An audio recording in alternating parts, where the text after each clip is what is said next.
ఈ లోకములో నిన్ను ఎంతమంది ఎన్ని రకాలుగా అనేవాళ్ళు ఉన్నారో అంతమంది ఎన్ని రకాలుగా అంటారో అనని, అవమానపరిచే వాళ్ళని అవమానపరచని, మాటలనే వారిని మాటలనేవని, నిన్ను చులకనగా తగ్గించి హేళనగా గేలి చేస్తూ మాట్లాడేవారిని మాట్లాడని.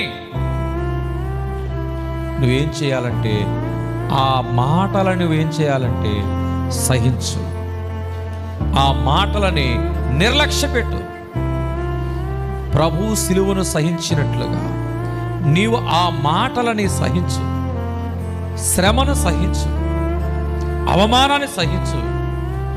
ఎన్ని అవమానాలు వచ్చినాయో, ఎన్ని నిందలు వచ్చినాయో, ప్రతిగా రెట్టింపు ఘనతని, ఆనందాన్ని తప్పక దేవుడు నీకు రానున్న దినాల్లో దేవుడు దయచేయబోతున్నాడు.